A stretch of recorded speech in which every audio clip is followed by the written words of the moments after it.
Let's turn now to the crisis in America's cities right now, and New York City in particular, which is back in the headlines as the state is overrun by migrants who have arrived as a result of Joe Biden's open border policies. For the latest on this, and also what's going on with their trash situation, I'm joined by New York City Councilor Joe Borelli. Joe, thank you so much for coming on the U.S. Report. A lot going on around America and around the world, but I want to talk to you about a specific story with the New York Post, which has exposed that the poorest neighborhoods in the 5 boroughs of New York are now being flooded by migrants who have been brought over and welcomed in by the Biden administration. It's causing huge quality of life issues.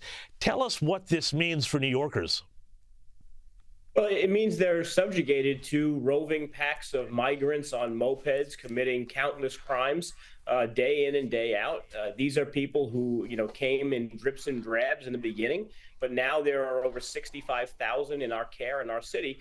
And yes, I mean, a lot of these camps and hotels are located in some of the poorer communities. It's in these poorer communities where there were vacant hotel rooms, vacant buildings that can be converted into shelter, et cetera. So it's not surprising that there's a concentration there. The surprise, though, is that some of the politicians who represent these communities have been some of the most vocal, woke leftists who have been demanding we remain a sanctuary city and demanding we give more, not less, to these migrants. And now they're sort of backtracking as their own constituents have to deal with the backlash and the problems associated with just massive homeless shelters on every corner. Yeah, and this is a question that I have then is, as people in these areas which are economically disadvantaged, they're very aspirational, people are working hard trying to make a better life for themselves and their families, yet what is their political reaction to their leaders, their elected officials, who then come and foist all these people in their neighborhood, who then don't have to pay rent, who get free food and get free benefits and so on, when all of the locals are struggling and working hard to provide for their families? Well, they're very frustrated. I mean, and they're very frustrated at the sort of far left of the Democratic Party.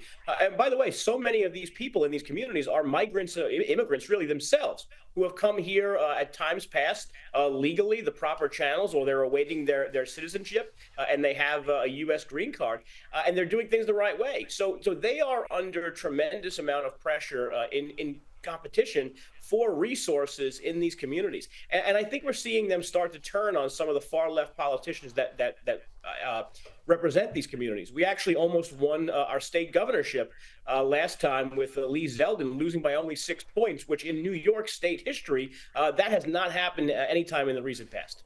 Well, yeah, we covered that very extensively on the U.S. Report, and Kathy Hochul, she had quite a scare there because, New York should be running as a Democrat state. But as the tide turns on this support and on the issue of migrants as well as just the general economy, I'm hearing that senior Democrats are fearing that the traditionally blue New York might turn red. There's been a top New York Democrat who says that he believes New York is actually a battleground state. Do you agree with that assessment? I do, and maybe not for the statewide U.S. Senate seat. That's kind of an uphill battle against an incumbent. But there are a number of House of Representatives seats on Long Island and in the Hudson Valley, which have become the real battleground for Congress. The internal polling has those incumbent Democrats even losing substantially to their Republican counterparts. And all this is sort of as a result, not just of Kathy Hochul, not just of the Democratic failures in New York, but it's also of the burden of Joe Biden, this anchor of a president who is just weighing down so many people in swing districts around the state. And with that Biden effect, then, you know that once you get sort of north of, Dutchess County, Columbia County, New York State turns quite Republican. Is there enough votes in it for Donald Trump in some of these marginal areas of New York City and possibly Long Island in the suburbs that could then bring, I think it's 28 electoral votes over into the Republican camp? It's possible. And that's the strategy. The strategy for New York has always been for Republicans to win the upstate portions significantly, getting 60 to 70%, to lose the city, which unfortunately we most likely will. But it's these competitive suburban counties where the Republican Party has been focused on, and even where the Democratic Party has been forced to be focused on. They just lost an incumbent member, Jamal Bowman, who was a radical far left member. and they elected a moderate Democrat, a guy I served with in the state legislature. You know, he might be a Democrat, but he's a decent human being. So we are seeing these pushbacks against Democrats in these very, very, very critical districts. If Hakeem Jeffries wants to be the Speaker of the House and not the minority leader, he has to really do a good job winning some seats in his home state. I don't think that happens with Kathy Hochul and the migrants and all the crisis here. And I don't think this happens, any chance with Joe Biden on top of the ticket.